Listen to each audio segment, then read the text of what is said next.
Terrifier 2 is definitely more of a movie than the last one was, and I mean shoot, at nearly 2.5 hours it better be. Now let's talk about it. Opening up immediately where the first one ends, we see Art kill the man at the morgue, and then heads off to the dry cleaners. Here he kills another man, and we meet a little girl who looks like she could be Art's daughter. Well, it turns out this girl's name is Emily, and she's one of the first known victims of Art, who we mutilated at the old carnival, presumably in the spook house called the Terrifier, given that's where we end up. I'm not sure why she's acting as a supernatural sidekick to Art, but I have a theory. We'll get into that later. We then skip ahead to 1 year later, with the main events of the movie starting the same night the interview took place in the first movie. You know, the one where Victoria ripped the woman's face off? Here we're introduced to Sienna, a girl with mental health problems who's required to take medication. There's her brother, Jonathan, who's obsessed with the story of Art the Clown, due to the fact their dead father seemed to be as well, and we meet the mom. She's their mom. After introductions are out of the way, we see Sienna putting together her costume for tomorrow's Halloween party, and then after a snooze, it goes up in flames. This causes some drama at home, and the next morning they're off to school. At Sienna's school, she meets up with her friends, who accidentally trigger her with all the crazy lady eating faces thing from the news report of Victoria's interview. And at John's school, he and some kids are looking at a dead possum. This possum is brought back up, well, should I say, it's straight up yeeted at Jonathan when he leaves class to go get a drink. By who?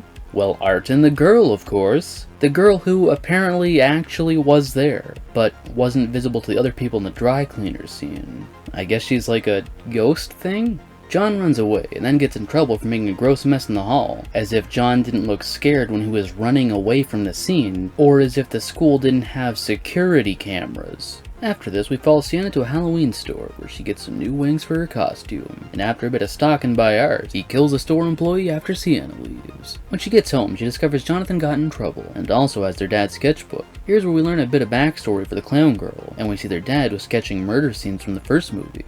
Why? Who knows? That's never explained. I briefly thought that maybe their dad was stalked by the clowns, which caused him to go crazy and kill himself, but we'll never really know unless it's explored more in part 3.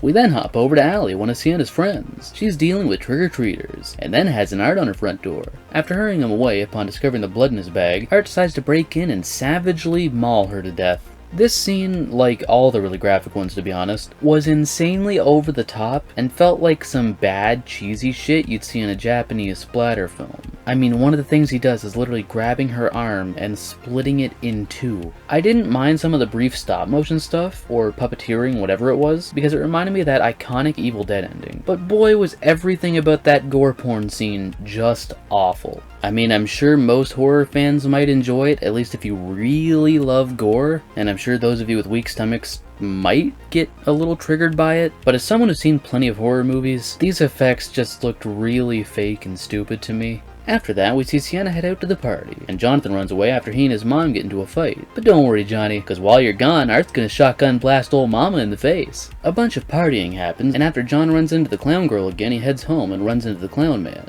And as of this very moment, we're moving straight into the final battle, with nearly an hour left. Yup. So for some reason, Art chooses to subdue John and kidnap him, driving him to the old carnival. Earlier when John and Sienna briefly mentioned their clown encounters while looking at the sketchbook, John suggests maybe their dad knew this would happen, and Sienna has to be the one to stop it. Not sure why. It's never explained or talked about outside of Jonathan's scenes, but it may be true given the clowns purposely kidnapped him to lure Sienna to them. Anyway, so Clown Girl uses Jonathan's voice and calls Sienna, who's being driven home from the party, and tells her that John's at the carnival and needs help, causing the group to head there. Once there, the gang split up, with Sienna going to look for him at the Terrifier spook house, and her two friends sticking back to get killed. Once we reach the Terrifier, Sienna and Art battle it out for around 40 minutes. I shit you not. Roughly 40 minutes in this 2-hour and 18-minute movie is spent inside that spook house, being chased, hitting each other, up until Sienna eventually gets the upper hand and slices his head off. This is a happy ending for her and John, ignoring their mom being killed and all the trauma, but for Art, it's a good one too?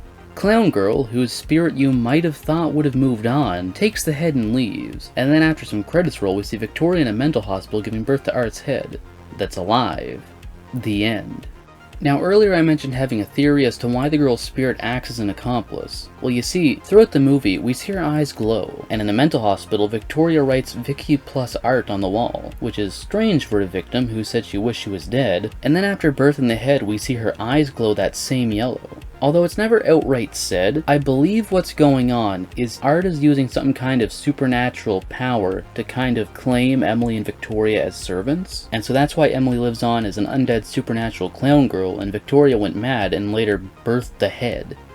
This is an alright movie, though I think its main problem is its runtime. Shortening some things like that final battle would have been nice. Also, to a lesser extent, its cringy attempt at edgy try-hard gore porn. When this movie first came out, there were articles and clickbait YouTube videos about this movie making people throw up and pass out. And to that, I say wow. Y'all really must be a huge bunch of pussies. Now, the gore scenes did not ruin the movie. It didn't ruin my enjoyment. However, in my opinion, the gore in this movie is just bad, and I think it could have benefited from not lingering as much as it did. We get it. Something's being ripped, torn, split open, cool. But don't show me it for too long, otherwise all the flaws start to stick out. Now onto a more positive note, I thought all the actors did a good job, Art was great, and the addition of his creepy sidekick was pretty interesting. I'm looking forward to seeing this kind of cult of art thing in the next movie, assuming they're going to explore it a bit.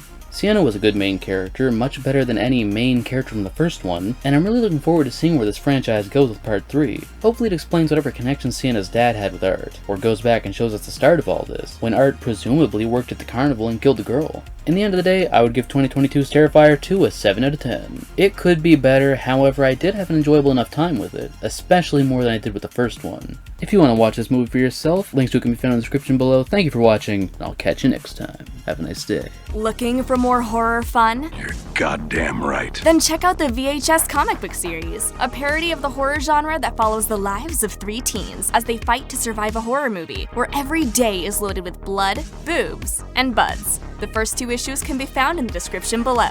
I was obsessed with the VHS.